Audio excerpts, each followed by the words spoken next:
Hi viewers, it's me Zafar and you are watching Camscope.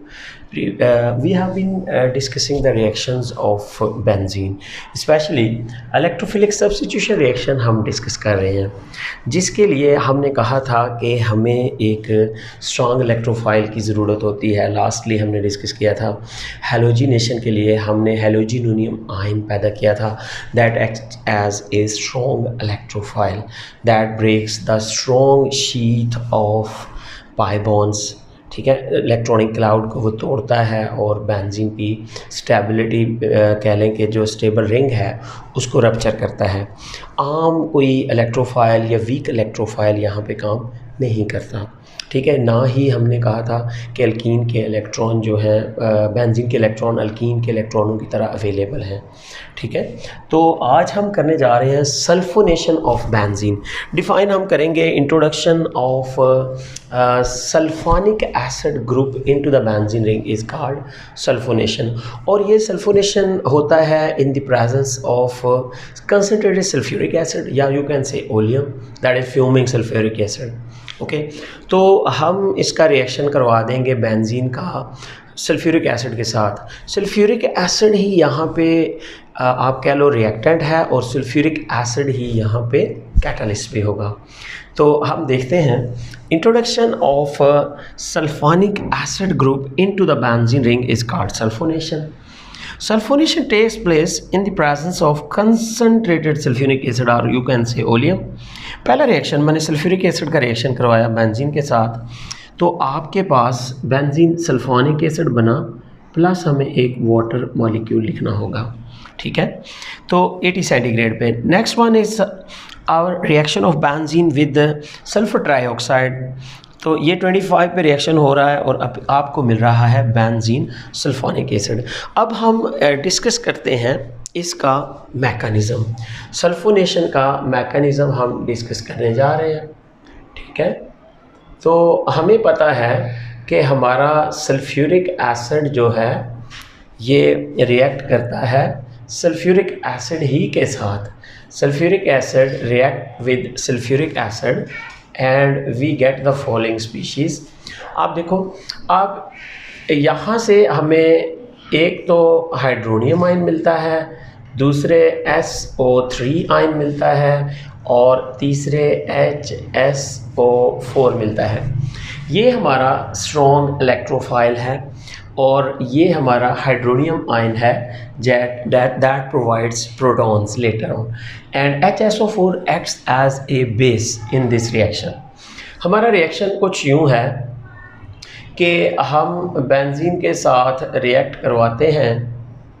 ठीक है, benzene के मैंने कहा था कि ये दो बाण इधर रखें और ये वाला बाण एक इधर रखें ताकि हम इसको स्ट्रॉन्ग इलेक्ट्रोफाइल के ऊपर अटैक करवा सकें। सल्फर ट्राईऑक्साइड क्यों स्ट्रॉन्ग इलेक्ट्रोफाइल है भाई? हाईली इलेक्ट्रोनेगेटिव 3 ऑक्सीजन यहाँ पे लगे हुए हैं, तो ये पार्शली पॉजिटिव हो जाता है, इलेक्ट्रोफिलिक सेंटर क्रिएट होता है हमारे पास, जिस पे बेंजीन के क्लाउड्स का हम अटैक करवाते हैं। या दूसरे लफ्ज़ों में हम ये कहते हैं कि sulphur trioxide acts as a strong electrophile and attacks the electronic cloud of benzene. तो ये देखो, मैंने बच्चों ये दो बाण को छेड़ा नहीं है, एक ये वाला और एक ये वाला। यहाँ पे मैंने ये सल्फ़र के साथ बाण बना दिया। सल्फ़र के ये 7 बाण मैंने बनाए, इनमें से मुझे एक बाण इस तरफ शिफ्ट करना होगा 6 बाण रखने के लिए, इसलिए मैं अब 7वां बाण इधर शिफ्ट कर देता हूँ। ठीक है, यू नो कि इस हाइड्रोजन, इस कार्बन के ऊपर एक हाइड्रोजन है जिसको मैंने यहाँ पे शो किया क्योंकि ये पाई बॉन्ड के इलेक्ट्रॉन सल्फर ट्राईऑक्साइड ने ले लिए, तो यहाँ पे डेफिशिएंसी ऑफ इलेक्ट्रॉन है, तो यहाँ पे हमने पॉजिटिव साइन शो किया। ठीक है, तो ये आयन जो है ये लेटर ऑन रीअरेंजमेंट हम इसमें करवाते हैं थोड़ी सी। ये बॉन्ड दोनों अपनी जगह पे हैं, यहाँ पे हमने SO3 नेगेटिव लगा दिया और इसका H बाहर निकाल दिया और ये प्रोटॉन पॉजिटिव सेंटर है। यहाँ पे अब हमने अटैक करवाना है HSO4 का, that is acting as a base and thereby removing this proton. ये पार्शली पॉजिटिव हाइड्रोजन, इसके इलेक्ट्रॉन वापस बेंजीन रिंग में जाएंगे, बेंजीन अपनी स्टेबिलिटी को मेंटेन रखेगा। तो ये H2SO4 हमें मिल रहा है ये प्रोटॉन उठाने के बाद। तो इसके बॉन्ड अगर वापस चले जाते हैं बेंजीन रिंग के अंदर, तो आप देख सकते हो कि SO3 ग्रुप जो है वो बेंजीन में इंट्रोड्यूस हुआ और बेंजीन ने अपने 3 बॉन्ड भी कंप्लीट कर लिए, अपनी स्टेबिलिटी को मेंटेन रख लिया। अब हमारे पास ये बेंजीन के ऊपर SO3 ग्रुप अटैच हो गया, तो इसके बॉन्ड और इसकी स्टेबिलिटी हमने पूरे कर लिए। अब हम इसकी प्रोटोनेशन करने जा रहे हैं और ये प्रोटोनेशन हम करवाएंगे यहाँ से हाइड्रोनियम आयन से। देखो हमेशा डायरेक्शन जो है नेगेटिव टू पॉजिटिव होती है, आपके मैकेनिज़्म के कुछ रूल हैं। तो this is how you got benzene sulphonated. This is your SO3H, ये यहाँ से प्रोटॉन लेगा और वाटर निकलेगा, ठीक है। अब आप क्या कंक्लूजन निकालते हो कि बेंजीन के ऊपर सल्फोनिक एसिड ग्रुप का इंट्रोडक्शन है, दैट इज़ कॉल्ड सल्फोनेशन। और इसके लिए हमने sulphuric acid as a reactant भी इस्तेमाल किया और एज ए कैटलिस्ट भी इस्तेमाल किया। कैसे? यहाँ पे sulphuric acid as a reactant participate कर रहा है और यहाँ पे sulphuric acid as a catalyst हमें मिल भी रहा है।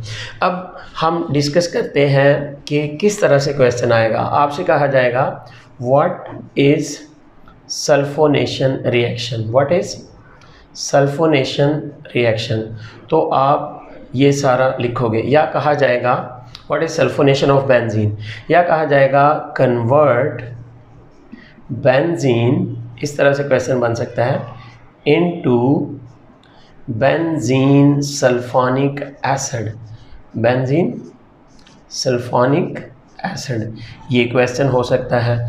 और अगर आप MCQs पे जाओ तो यहाँ पे एक बड़ा अहम क्वेश्चन पूछा जाता है, which one is electrophile, which one is electrophile in sulphonation reaction, in sulphonation of benzene. तो यहाँ पे स्टूडेंट्स रॉन्ग ऑप्शन कर जाते हैं। मैं ए ऑप्शन दे रहा हूँ SO2, मेरे पास बी ऑप्शन है SO2+2, सी ऑप्शन है SO3 एंड प्लस, और डी ऑप्शन मैंने दिया SO3।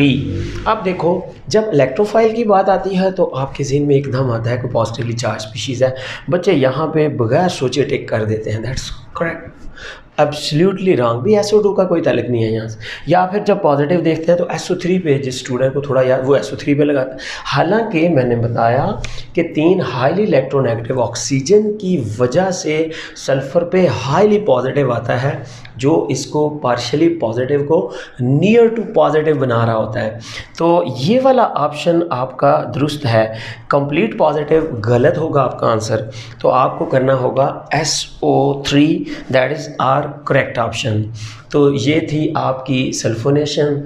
तो आई होप स्टूडेंट्स अब आपको सल्फोनेशन ऑफ बेंजीन करनी आ जाएगी और आप बिल्कुल बेंजीन को बेंजीन सल्फोनिक एसिड में कन्वर्ट करना सीख चुके हो। इस उम्मीद के साथ कि आपको इन चीज़ों की अच्छी समझ आ रही होगी। I say you thank you, good bye.